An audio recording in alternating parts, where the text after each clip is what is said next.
Assalamu alaikum. Mayam akhoi ngarang Supreme Court ma di huji ko riba wakpa amendment ek asigi matangda Manipur ma di India da leriba Muslim pumnamakna ngasi di akhoi tumba chaba khangdana protest asibu tawbiriba unsung tawkhini phangdri fawana mi karor kyana akhoi gi पैसा पाइबा इना खुनबा थीदना चटनी Finney कयाबा अखोगी बिगर ओइबा अखोगी बिखारी road त पैसा नीबा फौबा वक्फ bill असिगी अखोय main एक असिगी अखोय protest तौरी अमसुंग तौखिनी अखोय protest से दुकी मतिक यामना तौबा दरकार ओय अमदि मसिगी दमकता अखोय वक्फ अगेंस्ट सिगी मथकता अखोय प्रोटेस्ट तौबसे मसे दुकी मतिक तौबा मथौ ताई मरमदि पालिबा लैंगाक अखोई इंडिया गवर्नमेंट सी अखोई माइनॉरिटी की हाना लेरंबा मिनिस्टर दो वगैरह करी दो वगैरह अदुगुंबा सिंगसी इवन मणिपुर स्टेट तसु लैते दुगा बीजेपी गवर्नमेंट असिदा माइनॉरिटी सिंगबो मखोइना अफब मियेंग येंबसे थदोकना लैते इवन अखोई मणिपुर की लाल असिबो चही अनि फजलकदौरबसी हौजिक फौवा सुमाइना थम्मिबसी अखोई की इंडिया दा लैरिबा minority communities all singsi makoi gi mamita ikoi nga masa dona apikpa nga masa ma dona ui moina praja ne na khanba leite makoi gi matam du da phogolakpa da sport ta natraga kari gum hiram ma da india gi phogolakpa singsi ikoi gi manipur da gi kari gum phogolakpa ta raga di makoi na du de hek appreciate to sanna ba adu da gi manipur si sport home ni kai na haijan ba na da gi adu si na ma haijan laga ikoi gi ngalap malap tu gi satna ya na ba अखोई time in time अखोई मतम दुगी high तारे को दुमाइना चन्नबा India की शासन BJP government से दुमाइना तवी अदुना इचिलेनाव सिंग वक्फ amendment एक से मसी रिजेक्ट तौबा मदे विथड्रॉ तौबा मदे लथोखिबदा अखोई मयाम की खोलाव अमदि प्रोटेस्ट तुना पंगनि याम लोइगनि लोइना उरिबनि तारिबनि लोइना सुप्रीम कोर्ट की जज लोइना मकना खंगिबनि इंडिया से करी ओरप याय अखोई मुस्लिम सिंसी हुजी हुजिक सोरोक तो लोइना रोड में उतर के आ रहा है लोइना लंबी दल थोग लाए सिदी मखोई सिदी मोई अखोई चखाउदा अखोई चखाउजी याउददि हिंग ngam चखाउजी पैदलुबगिनी हैबसि लोइनमकना खंगिबनि अदुना इचिलेनाव सिंगदा अखोई मणिपुर की प्रजा सिंगदा इना हबल लोइना हाइजनिंगबदि मैम दुआसु याउबियो हक्सांग सिगी अगी फिबमसु यामना के दौदे अदु मतम की अपडेट अदुम पीजगे अदुम मई पीजबनि मक्ता अखोई सी करीगुंबा अखोई अमा अखोई मुसलमान सिदा जुलुम हाइबा तारे सुमबसी नेटवर्क से खितंग नुंगाइत्रे मैम को नेटवर्क से खितंग नुंगाइत्रे दुंदा अइ मपान थोलकपनि अदुना इचिलेनाव सिंगदा अइना मैम दा अइना थमजनिंगबदी सेंगना हुजी हुजिक लैरिबा अखोई कंडीशन हाइबा तारे मालेम पृथ्वी सिदा अखोई अवाबगी अवाबा ngaktani पैलेस्टाइन दा तौरिबा अमदी इंडिया मनुंगदा तौरिबा मसीगी सिंजे अखोई मानदा अखोई सोइबा अखोई यूनिटी ओइबदा अखोई कना कना गुंबा लीडर सिंगसिना मागी फमदुगी मागी कानाबा खकी सेल्फिश की खलगा तौबदगी ngasi अखोइदा खुद थिंजलैबनी अदुना अखोई यूनिटी सि हंदकी इंडिया की अखोई वक्फ एमेंडमेंट एक असिगी मतंगदा इंडिया दा ले मुस्लिम खुदिमक यूनिटी ओइ हाइबा सि उल्ली अमसुंग उटखिनी अमसुंग थेंगनगनी हाइबदुनी लैरिसि अदुना मयाम हौजिकसी अखोई कनागुबा मुस्लिम दा अखोई लैरिबा दाऊदी बोरो बोहरा हाइब्रा कैनो अदुगी अखोई सिया कांगुनी हाइबा सुंब सिंगसिना अखोई प्राइम मिनिस्टर गा उनबा खोनबा मसुंबै मतांगसि अखोई याम लैनरुनो मखोइदुदी अखोई मोदी की समचागिरीनी मोदीना अखोई मियोय मरी फंगेबा कना कना नीतीश कुमार ने चंद्रन नायडू बाबू ने अतोप अतोप लैरिदना ममिंग लोइना मैम खंगेदना मदुना मखोई सिंगसिदा अखोई हयें थैजनगदौरिनेबा मखोई मरीसि फंगिबैनेबा अखोई वक्फ एमेंडमेंट बिल से पास तौखरिजे अदुना महोई प्लान पुमनमक्सिदि कनाना तौई हाइबदा आरएसएस ने तौबनेबा सिदि अखोई दिल्ली दसु अदुम फोंगना तारे इंडिया पुमनमंगसु खंगे हौजि हौजिकसि अखोई सिगी बिल असि पुथोरइबा मुसलमान की मस्जिद मनुंग मंदिर थीरिबा मुसलमान की नमाज सोनबदा अखोगी प्रॉब्लम क्रिएट तौरिबा मुसलमान की अखोगी ईद अनिरक थोपदा ईद अनिरक थोपसिदा मस्जिद करिगुम नोमा पुंग खायबा पुंग अमा अखोय मस्जिद मपादा नमाज सोनबदा फूरिबा चैबा टॉर्चर तौरिबा सिगिजी अखोगी सेंगना रकाना चैलेंज तौवेबा अखोयना करिगुमबदा आई अदुम डेबेट सिंगदai हाय हिंदू की होली अदु नत्रगा यात्रा अदु नत्रगा अखोगी very kind of festival मखोगी फेस्टिवल जी इंडिया दा 20% मुस्लिम नेबा 20% मुस्लिम सी अखोगी इंडिया दा लेरिबा 80% हिंदू सिदा अखोगी ईद अनिरक लाकबदा मोइदा प्रॉब्लम होइरेबा अदुदी अइन हंगेबा मखोइदा मखोगी 80% हिंदू सिना अखोगी मुस्लिम 20% सिदा मखोगी फेस्टिवल जी नुमित कांगे पांगथोकबदा अखोदी प्रॉब्लम होइरा मोइद्राबा मिगी धर्म की कर्म की मिगी तौजबदो अखोई इस्लाम ददी अदुदै अखोई यंगसलबदा अखोई ऑल रिलीजन रेस्पेक्ट तौइस इस्लाम दा यावरिबा अखोई द मंदिर थुगाय हाइबा लैते टेंपल थुगाय हाइबा लैते चर्च थुगाय हाइबा लैते अखोई कुरान दा करिगुम्बम यावदे आलिमसिंग हाइबिरिबा अदुना अखोई मणिपुर दसो प्रमोद सिंह गुमना अखोई सेरान तुरान गुम ngang चपे यारोय अदुना प्रमोद सिंह हाइदुदी मथोंग मरोम खंगदबा मिनी माजी धर्म करी ओरि नोसु खंगदे नाइ लौजगनी मादी जोकर की टाइप तसले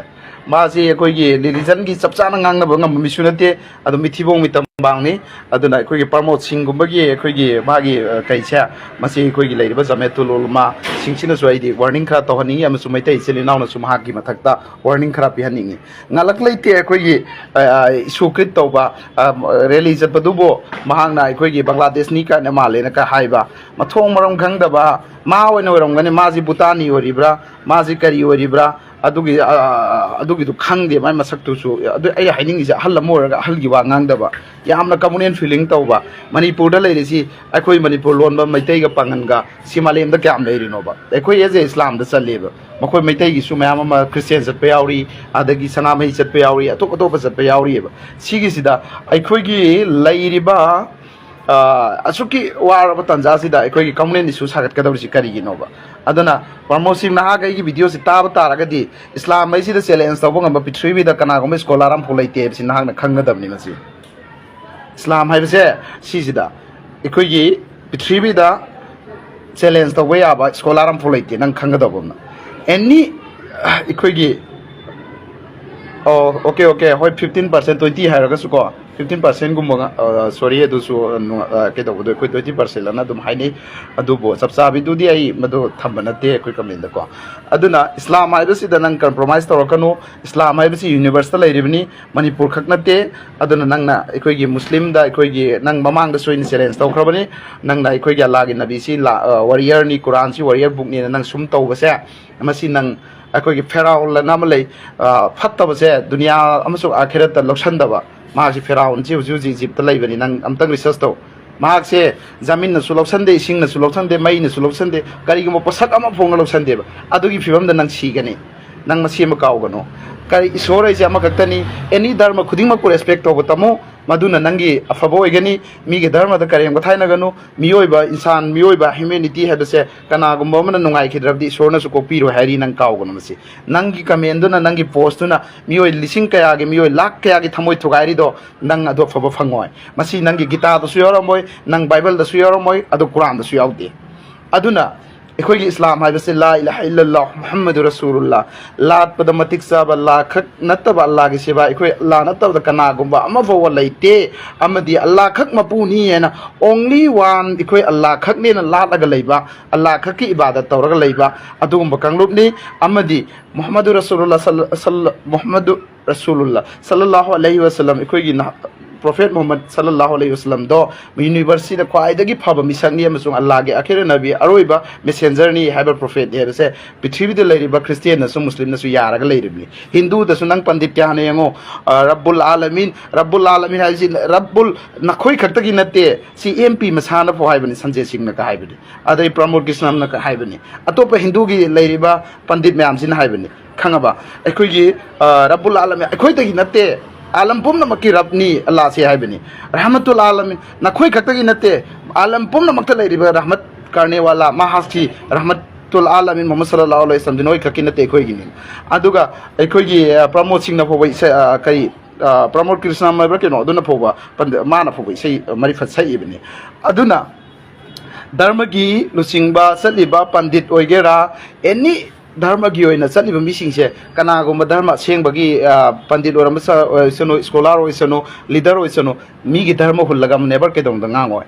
Aduna, Pramot Singh Nahaki, Kamenzi, Hande Nahak, Peraun, Quigi, Nahak, Kanga, the one Ferral is Egypt, Levani, Magi Sine Nom, Tanang. Peraun give him the Togano, Feral had to say, Mazi, Koi Masana, Mapun, and Dawatoba, Aduga, Koi Chiron, Bahama, Dugan and Happy Manner. Nang Nasas in the debate, Amada Natraga, UN the Natraga in the stand media, the challenge, the woman sectionate. Put Togano, Pramot Singh. Aduna Pramot Singh, Nangonda, Halamani, have a respect of the Pramot Singh, Harisha, Nanchiam, Henmale. Ngalaglaite nang yamna put tawraga ikoi susaga na kamreni su thong na batawi Manipur si huji kang khong sai raga ikoi mai sa ga leidebli Manipur si adui mathakta India da huji wak fe million bill lana Muslim pum na mak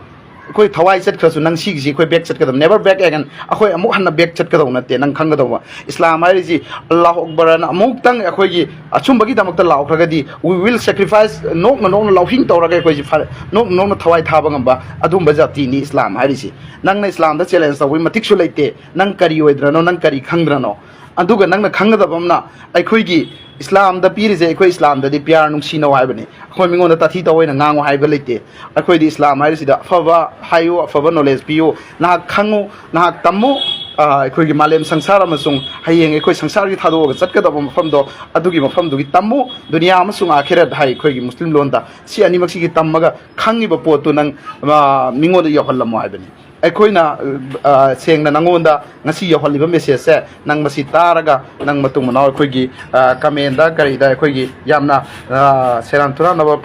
Nang Tawigano Post, saying Nako Manipur, Maisaga, Lebanina, Yamnusi, Manipur Nati Habiaroi. I may as a Manipur, I see Manipur Nati Habia, Ishuyaroi, Nang Shuyaroi. Adudi, Manipur, Leminari, Quima Sense, Nusi Sanana, Amasum, Lady Balansi, Lusanaba, Adomdo in a command post of you, Hoji Maisa, Ebony, Nang Hoji. Asako maida gi haygano maram di asako mai se buji nangi koi Manipur khakinate India da le karoro muslim sing se rot talwen sorok to thoga la amni nang khanga da bomna sida su yare na nang sida ikoi gi sigi against the wangang gano nakoi gi ikoi ngasi fauda ai lebak kai gi da bawa so haide lebak ki ikoi any lebak separate administration tan ba kangu de koi support gi su leite aduna musalman na lokhi ba ikoi gi pangan sing na lokhi ba thodang mayam si su nang ningsing biyo aduga yare mata gum nang ngalak leite ikoi gi angang nu bi mayam ama adu Facebook da maga hai ge mayam Migi yang ning da mi du comment chak piro na mai do report kumboi toksan go ado da comment piro na ma si matho do ma kwala soitan ma di iblis olabne na ma di feraun olabne na ma hangon da matho mana hap kane ba akoi ya yang ning da mi da ai yeng de ba ado isil naw sing ngon da so back comment to sing ai kenom hai gya ngasi haibra haitabra ai sak phajabra phajadabra ai aina ngamjaba level da ai Islam gi oiba amsu iramdam gi oiba India gi oiba ai ngarang hairam national news sing tai hairami ai wakphoi environment bill sigi damak so we will sacrifice ekoi sacrifice tawgani but India ki damak so koi taw bangam gane ba ai khoi gi watan ekoi gi desh sigi damak so taw bangam gane ba aduna di silinaw sing ai khoi India da le Pakistan gi wangang ba de Manipur da le Nagaland gi wangang ba de leifam dugi ngang da mi leifam dugi desh to leifam dugi state to leifam gi country do salute taw gadam number 1 adui matungda ai culture ai religion do respect to godamni ai religion do number 1 da respect to raba adugi maram da khangaba nupa ama nupi ama na kaidong da mi religion bo respect to da tawroi mi religion atopa jati ama da thamoina agda ba wa hairoi aduna Pramot Singh mamang da soina nang bu challenge taw khrabni university da kana na kari ngangi Islam ai si kari no ai si nang Google da kangtho like hai tragana who is the best person in this world na nang thiu kana tu soro premo si aina nate ko si prithvi da leriba Jainism chaliba Buddhism chaliba Christian chaliba adagi Sai all communities all religions na accept toraba prophet is the god for a good person naiji ma si koi prophet Muhammad sallallahu alaihi wasallam ji good person ni ma afaba messenger ni ba si dharma sandok da yamna santi na peace na sandok manu pa ni habesi yana raga leiraba famni masida ekoi gi naha kumba mana mathong ram khang da bida ekoi gi masi gi ekoi gi comment da kari da dharma gi bizat khai ba se nasi ai seng na nungai te aduna mayam praja pum na musu nungai te aduga comment ma ga phan na mi ronu ma gi post ekoi thoin sang ron aduga leibak sidi law later so later go banana masugum basing si thing never organization natraga mahak mamang din halwai akoi karamba isil now party no phui hai ba masutai aduna makhata ba kai gum mamang na tawragadi akoi ma ko salurano mahak si angau bani mahak si koi maintain koi gi kai lunatic kumbani koi gi mental kana te lunatic hai tare ko kha henjan ngau bisang ne ma si matho siram dai gi koi gi angau bana ngau si bagum si ga da mi ne ba aduna isin now sing da Pramot Singh gi matang ji swai dai thamjaram ge adu Pramot Singh nangonda ina last warning ni kari gumba matung da nang tawra aba nang national media dai harakani amasung national media da nangi sabsabi nangi any by the tai collect tawra na ki batak dai akan ba ai case file tawgane ba masi na hang na kawi gano ba aduna any Manipur da lai ba all communities amagi sukduk amagi awaba nungai tabada khoi mateng pang nagadamni akhoi majority amta laite Manipur minority in India gi wenati Manipur khakta da khoi chaw ya roi Manipur khakta da phaw ya roi Manipur khakta da khoi hero sab na kana roi mapal da lai ba India manung si dai khoi India na kari mi engi akhoi Manipur da lai India da lai minority si da moina karam how to looking khoi da karam daw na engi habise akhoi thinking yam khan thabo mathau tai aduna khoi muslim pangan kunai silinau sing da haijaning ba mana khoi duwa gi darkhas ni duwa yam taw mathau tai Allah da haijaba na tano pai laite Allah sidi Allah is can do everything Allah sidi tawge to taw jo kus kar sakti hai Allah sidi tawge ha ta ngambane na Allah da ikoi haijaba nonjaba anduga mahaki mateng lauraga ikoi tawba sina khwai dagi ikoi gi kaidoba haitare ikoi gi mai pa koi lambi oigani adan harau ba laitri hoji hoji ikoi musalman gi wakfa board ki da ikoi hindu nan muslim ani yawan ga ne abdo dum di yawro re nai thaja bale but tawraga su masi gi sita sarkar na su din thin biya thinjala de ngrang ai gre ram mandir da su ikoi gi muslim yaw ga dam ne na akoi su da samil taw ga dam ngrang hai kheba mayam adum unaram gani ai ngrang hai kheba ram mandir da su hindu gi jitna bi board lai riba si sida aikoi gi muslim su yawan ga dam ne makoi ani yawal aikoi su ani yawan ga dam ne ba mi ki dharma ki salai ba dharma ki lining lai son salai bu da ai hindu na ta baina hindu ki dharma kam ina adu da monitor taw dur no khang da baina muslim ki ta karam ina nan muslim du na monitor taw ka dori no ba mathong maram sa da BJP je koi gi makoi ji yon ba da India properties ata ta si ai mamang da swai kre da na makoi ji yon ba da loi ra ba adu ga huji sinai koi gi India si bo moi di yon thor pa yari mi private company da si si ai na han challenge taw khabini aduna mayam da aina sengna aina karigama post ama tawbada ai khantha da bita thodong tawde nungai taba warau ba sauning ba mayam da pirei ba tension karigama singdu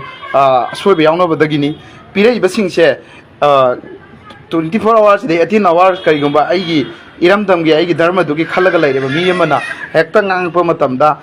khoi gi comment phatta ba piraga mai heibe tawgano adui matak ta muka Facebook ta comment da aina na adu si na haiba singdu social media da khoi gi live ta kari da yamna harau roi sai bani kap si khoi se prayer da lai sai bani dua da lai sai bani akhoi oirani kholani oirani hai si khoi gi for example khoi gi kendra da JDU ticket phangane na khoi gi JDU gi ticket si phangane na friang ching khaluraga last ta JDU ticket du na to pamna lauki last ta flag to mai tha gi ba adugum ba bio sing du na muka khoi gi oirak pa yai na haiba do adu lai tho loi se ba lum se ba khoi khuting mak hoji thawai set khar ga su khoi si kal hausi ya si tung gi miron gi khoi gi next generation gi khoi khallaga masi gi sida lep se ba sida khoi political da chaloi se ba dailo natraga khoi kana ko mo beng thina ba kana ko jealous ka ba popular tan aina popular tan gi ha di ma'am ai reels ma'am namaga ai follower ma'am tawraga ai pesa tan be ai ba ai adu ai ngasi never ngasi photo taw de ba ai da lai ba followers sing ai sak phajaba na te ba ai hero na te ai lagi haiba na te ba but aina asum ba khra ngang je ba du da ma'am na nungsi bi dana ngasi ai gi da friend followers sing sina follow tro yengning da di yengono ba follow tong ning da tawro no ba masi ai ngonda aduna netse su kitang no ai te aina ngasi laujariba ngangjariba mayam singje ai tolo phangba na te ba aina chatliba explain tawriba mayam haksang si hujik si ai si collage ai yengo no khoi hanagi ai mai thonga hujik mana bra yengo ai mai mitse adubu atukki matik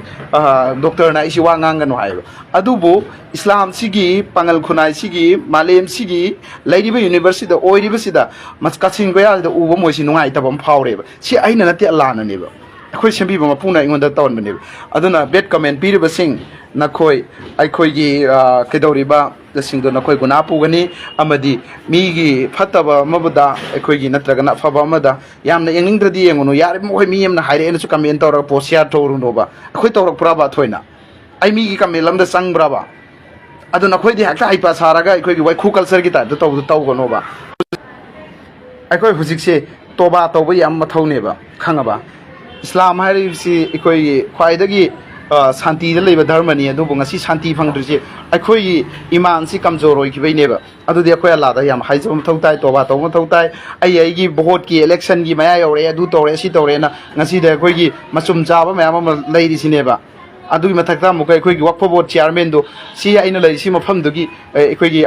MLA ꯑꯣꯈ꯭ꯂꯥ MLA ꯃꯍꯥꯛꯃꯛ petition ꯇꯧꯔꯤꯑꯕ ꯄꯤꯇꯤꯁꯅꯔ ꯑꯣꯏꯔꯤꯑꯕ ꯑꯗꯨꯒ ꯑꯩꯈꯣꯏ ꯃꯅꯤꯄꯨꯔꯗꯅ JDUꯒꯤ ꯃꯌꯥꯝ ꯑꯃ MP ꯃꯌꯥꯝ resign ꯇꯧꯈ꯭ꯔꯦ ꯑꯗꯣ ꯑꯩꯈꯣꯏꯒꯤ ꯃꯅꯤꯄꯨꯔꯗꯅ ꯀꯔꯤ ꯇꯧꯔꯤ ꯍꯥꯏ ꯀꯥꯟꯗ ꯑꯩꯈꯣꯏꯒꯤ ꯋꯛꯐ ꯕꯣꯔꯗ ꯆꯤꯌꯥꯔꯃꯦꯟꯁꯤ ꯉꯁꯤ ꯐꯥꯎꯕ ꯋꯥ ꯐꯖꯕ ꯑꯃ ꯉꯥꯡꯕ ꯅꯠꯇꯦ ꯄ꯭ꯔꯣꯇꯦꯁ ꯑꯃ ꯇꯧꯕ ꯅꯠꯇꯦ ꯏꯚꯟ ꯃꯥ ꯄꯤꯇꯤꯁꯅꯔ ꯑꯣꯏꯕ ꯌꯥꯔꯤꯕꯅꯤ ꯔꯤꯖꯥꯏꯟ ꯇꯧꯕꯕꯨ ꯌꯥꯔꯤꯕꯅꯦꯕ ꯃꯥꯒꯤꯗꯤ ꯔꯥꯖꯅꯤꯇꯤꯒꯤꯗ ꯌꯦꯡꯉꯒꯁꯨ ꯃꯌꯥꯝꯅ ꯄꯕ꯭ꯂꯤꯛꯅ ꯇ꯭ꯔꯁ ꯇꯧꯕ ꯌꯥꯕ ꯃꯇꯝ ꯑꯣꯏꯔꯕꯅꯦꯕ ꯃꯥ ꯚꯣꯠꯁꯤ ꯃꯥꯒꯤꯗꯤ ꯁꯤ ꯈꯛꯀꯤ ꯕꯤꯜꯁꯤꯗ ꯃꯥ ꯄ꯭ꯔꯣꯇꯦꯁ ꯇꯧꯔꯒ ꯊꯥꯗꯣꯛꯑꯒ ꯍꯌꯦꯡ ꯚꯣꯠꯇꯁꯨ ꯃꯥꯏ ꯄꯣꯂꯤꯇꯤꯀꯦꯜ ꯀꯦꯔꯤꯌꯔ ꯁꯦꯝꯕ ꯌꯥꯔꯕꯅꯦꯕ ꯑꯗꯨꯕꯨ ꯀꯔꯤꯗ ꯃꯥꯏ ꯄꯥꯔꯇꯤꯒꯤ ꯌꯥꯀꯥ ꯌꯦꯡꯉꯤꯕ ꯃꯆꯨꯝ ꯀꯌꯥꯝ ꯂꯩꯒꯗꯕ ꯆꯍꯤ ꯌꯥꯝꯕꯁꯨ ꯅꯠꯇ꯭ꯔꯦ ꯑꯗꯨꯗ ꯌꯦꯡꯉꯒ ꯏꯁꯂꯥꯝꯒꯤ ꯑꯋꯥꯕ ꯇꯥꯕꯗ ꯌꯦꯡꯗꯨꯅ ꯂꯩꯔꯤꯕ ꯏꯁꯂꯥꯝꯒꯤ ꯅꯪꯅ ꯆꯥꯔꯤꯕ ꯅꯪꯅ ꯄꯥꯏꯔꯤꯕ ꯄꯋꯥꯔꯗꯣ ꯏꯁꯂꯥꯝꯒꯤ ꯋꯛꯐ ꯕꯣꯔꯗꯀꯤ ꯄꯥꯏꯔꯒ ꯅꯍꯥꯛꯅ ꯇꯨꯃꯤꯟ ꯂꯩꯔꯤꯕꯁꯦ ꯅꯍꯥꯛ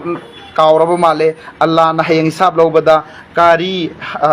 ꯑꯗꯨꯒ ꯃꯧꯂꯥꯅ ꯃꯨꯐꯇꯤ ꯑꯗꯨꯒ ꯏꯁꯂꯥꯝꯒꯤ ꯅꯤꯡꯊꯧꯗꯒꯤ ꯍꯥꯟꯅ ꯂꯧꯒꯅꯤ ꯍꯥꯏꯔꯤꯁꯦ ꯅꯍꯥꯛ ꯀꯥꯎꯔ ꯃꯥꯜꯂꯦ ꯅꯈꯣꯏ ꯑꯆꯨꯝꯕ ꯇꯧꯔꯒꯗꯤ ꯅꯈꯣꯏ ꯐꯖꯅ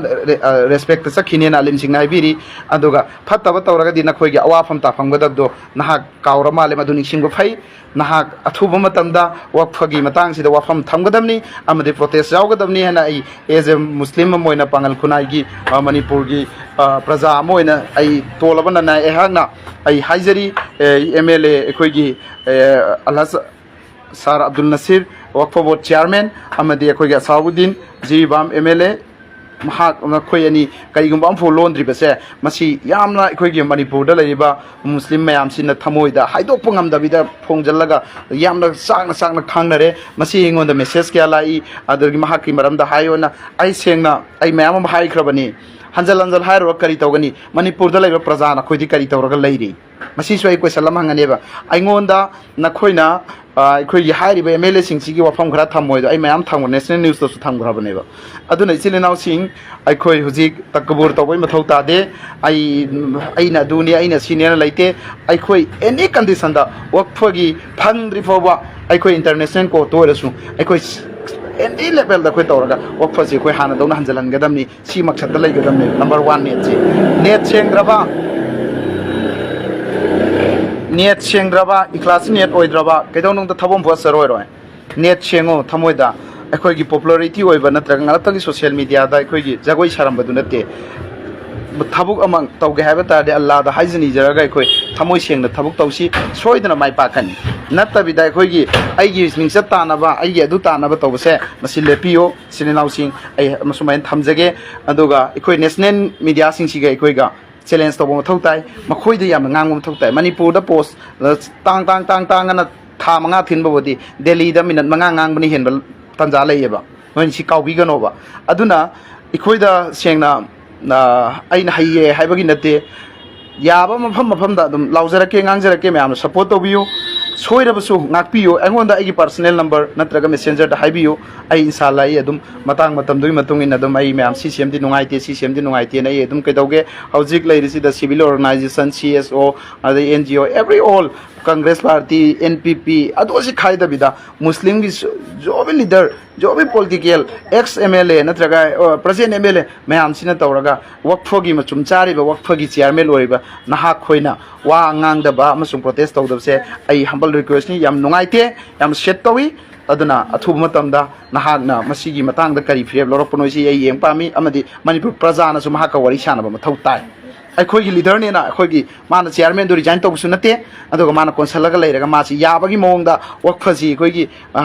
ꯒꯩꯔꯁꯤꯡꯅ ꯆꯪꯉꯛꯑꯒ ꯑꯩꯈꯣꯏꯒꯤ ꯍꯤꯟꯗꯨꯁꯤꯡꯅ ꯆꯪꯉꯛꯑꯒ ꯆꯂꯥꯏꯕꯗ ꯌꯥꯕꯒꯤ ꯃꯑꯣꯡꯗ ꯃꯥꯅ ꯂꯩꯕꯁꯦ ꯁꯞꯄꯣꯔꯠ ꯇꯧꯕꯁꯦ ꯑꯩꯈꯣꯏꯒꯤ ꯂꯤꯂꯣꯡꯒꯤ ꯑꯁꯀꯔ ꯑꯂꯤꯒꯤ ꯇꯥꯏꯞꯇꯅꯦꯅ ꯑꯩ ꯈꯟꯖꯜꯂꯛꯏ ꯑꯁꯀꯔ ꯑꯂꯤ ꯈꯛꯅ ꯀꯃꯦꯟ ꯄꯤꯕꯗꯨꯅ ꯌꯥꯔꯣꯏ ꯂꯤꯗꯔꯗꯤ ꯑꯁꯀꯔ ꯑꯂꯤꯗꯨꯗꯤ ꯋꯛꯐꯒꯤ ꯀꯔꯤꯝꯇ ꯃꯥ ꯊꯧꯁꯨ ꯄꯨꯗꯦ ꯑꯗꯨꯒ ꯁꯤꯒꯤ ꯃꯇꯥꯡꯁꯤꯗ ꯑꯩꯈꯣꯏꯒꯤ ꯑꯜꯍꯥꯖ ꯑꯕꯗꯨꯜ ꯅꯁꯤꯔ ꯅꯍꯥꯛꯅ ꯂꯧꯕꯤꯗꯕꯁꯦ ꯑꯩꯈꯣꯏꯒꯤ ꯏꯁꯂꯥꯝꯒꯤ ꯈꯨꯟꯅꯥꯏ ꯑꯁꯤꯒꯤ ꯃꯌꯥꯝ ꯄꯨꯝꯅꯃꯛꯅ ꯌꯥꯗꯕ ꯊꯕꯛꯁꯤꯗ ꯅꯍꯥꯛꯅ ꯌꯥꯕꯒꯤ ꯃꯑꯣꯡꯗ ꯂꯩꯈꯤꯕꯁꯦ ꯃꯁꯤ ꯑꯩ ꯍꯝꯕꯜ ꯅꯨꯡꯉꯥꯏꯖꯗꯦ ꯑꯗꯨꯒ ꯑꯩꯈꯣꯏꯒꯤ ꯃꯅꯤꯄꯨꯔꯗꯒꯤ ꯂꯥꯛꯄꯤꯔꯤꯕ ꯂꯣꯏꯅꯃꯛ ꯂꯤꯗꯔꯁꯤꯡ CSOꯒꯤ ꯑꯗꯨꯗꯒꯤ ꯑꯩꯈꯣꯏꯒꯤ MLA ex MLA sing ai hengai litena thagali masi political natte Islam gi oibe unity da nokoi na saruk yaraga matam kai thokpiraga ngasi petitioner ori bai khoi gi Congress ki MLA sing khoi gi ex MLA Fazurahim aduga khoi gi ex MLA khoi gi Amin Shah adudagi ex MLA khoi Prajel MLA Nurul Hasan adudagi atoba topa social worker sing adudagi khoi gi advocate sing sigi mayam sing si ai maming panro pandabana idana loina mokoi thagatsari nakhoi mayam ngasi Manipur gi चावरब थौदांग अमा एकोई इस्लाम की पूरा ngasi Delhi लेबाक सिदे supreme court थेंगनबसे आई हनगाय लेतन थगली ma'am पुम सुम होइबा appreciate तोबियो अदुना चिलनाव सिंग एकोई खन थनगाय मचांगनी एकोई मसेन हुन्नबगी मथौ नते आइना ngasai हाइजखरे अरोइब Soyam तंग थमजरमगे एकोई की इस्लाम हाइबसे एकोई दी अल्लाह खंगना याबिनबा अमसुंग नबी के तरीका दा सत्प जातिनी एकोई अल्लाह के अलावा एकोई अल्लाह नतबदा कनागुमम दे कोई सजदा ताब ngमोय अदुना तासु तादे ताबसु यादे अदुना एकोई पांगल इसिलिनाव सिंग द ला इलाहा इल्लल्लाह मुहम्मदुर रसूलुल्लाह खक सोन मने यारो एकोई दा अमल एकोई द वाली करी नो हाइब मतमदा मसी एकोई उलमा सिंग सिना ब्रीफिंग तो मथौ ताई सोशल मीडिया दा करी द तौरी एकोई मुफ्ती सराज कोई याम फज फज बंगांगी तो मौलाना ma'am मंगांगी Lilong mirror the Gangi याम ना एकोई अप्रिशिएट तौई मसुम मसी याम तोय न गांगागा एकोई गी आई दी मोइना मसला मसाइल कुरान अमसुंग हदीस की ओइबसे लाइफ त करी द याम गांगहनिंगी याम तानिंगी मरमदी एकोई गी द ईमान मुफसन आमन्तु बिल्लाहि व मलाइकतिहि व कुतुबिहि व रसूलिहि वल यौमिल आखिर वल क़दरि खैरिहि व शर्रिहि मिनल्लाहि तआला वल बासि बादन मौत अखोई सी मैम खंबीगदबमना अखोई दा यावरिबि कुरान दा अखोई सी अल्लाह दा ईमान पुरागा लैखरब कांगलुपनि अखोई इस्लाम हारिसी अखोई सी फरिस्ता लै हेबसे अखोई चपचाना थाजब अल्लाह की फरिस्ता लै हेबसे थाजब कांगलुपनि व कुतुबि अखोई अल्लाह की किताब मरी लै किताब मरी सी तौरात जबूर इंजिल कुरान सिगिसी लै व रसूलिहि अल्लाह की नबी लाख अमर लिसिंग कुन मरी समथिंग ला मे हेबसे अखोई थाजब कांगलुपनि वल यौमिल आखिरी नोम नत्र नोम सीगने हेबसे अखोई थाजब कांगुनी वल कदरी अखोई तकदीर द जो अल्लाह न तंबा अल्लाह न जो ओहनगे तो ओहन ngam mapun tambado madra thaja khoi kanglumni wasarihi minallahi ta'ala wal basibadul maut akhoi sira matungda mo haugatlaga khoi qiyamat ki numita khoi gi sira qiyamat loiraba matungda hasarda ama haugatlaga allah gi mangda hisab kitab pirurgani khoi wayel pisar tawgani haibada thaja kanglumni aduna khoi gi islam sidal saliba khoi gi islam gi scholar singna afa afa message sing si khoi di amni na haibasu yade aduga tasengna na khoi na khara haibasida nuai tab yawrabasu na khoi na masumba quran da khoi gi nungsi nusiraba pithribi sida mioi kya khoi convert tawrkhaba quran gi ayat kya si taba matamda khoi gi muslim nalam da ba atop ba da leram singdo islam da convert tawrkhiba singdo na khoi na masigi singse ai social media da kari da live discussion da khoi gi all my kiram sing dai humble request ni salam gol loina na haijari masumba si khoi mayam muslim mayam singse khoi gi tasan khomjan biraga na khoi na मुक्तंग मसीगी से live तक करी दे कोई debate कुंभ करी कुंभ से याम पांगथोगा प्रजा सिंची कोई अल्लाह अल्लाह ना कोई तोबा इस्तिगफार द लेहलगा कोई हुजु जी थेंगनरी बलाल से माइ पांगनबगी दमकता आई वफम खरा कोई थमनिंगी हाइना अखोई मणिपुर लेब जमेतुल उलमा में साहब उलमा अदगा अखोई मुफ्ती साहब सिंह कारी सिंह नखोई मैम दा सलाम लोइना हाइजरी आइना ngasi हाइजखरिबा सिदा सोइखिबा लानखिबा यावरगसु मैम नांगापियो बेट कमेंट तौबिगनु सेंगना बेट कमेंट तौबसे आई नवा लौदे आई नखोई पोस्ट संगदे आई नेवर मीगी तौ अदु तौवे सि तौवे आई मदु नैनदे असुम मंगांग प मीदुदे आई शेयर तौवी अस लाइक तौवी अफबाई अदुगा फत्तब हायरपदुसु यारगना अमनी अदु फतेन हाय नसिन थीगनो नसिन थीबसे चिन थीबसु हराम इस्लाम दा हाउगी सासाबसु हराम अदुगा ओइदब तौसु सेंथोइ साबसु हराम हराम के हराम सब मानै तब चिन थीरबदी अदु हराम दुगिसु गुना लैबनी सोशल मीडिया दा न पलहैदब nganghैदब nganगिबसिंगदो मदु लेपियो तौबिगनु एखोइसि हुजिक यामना हलाक एखोइगी मुसलमान सिदा सथ्रैबसिंगसे यामना खनिंगाइनी हायरगा मयाम स्वाइदा लोसनजगे अस्सलामु अलैकुम थैंक यू एवरीवन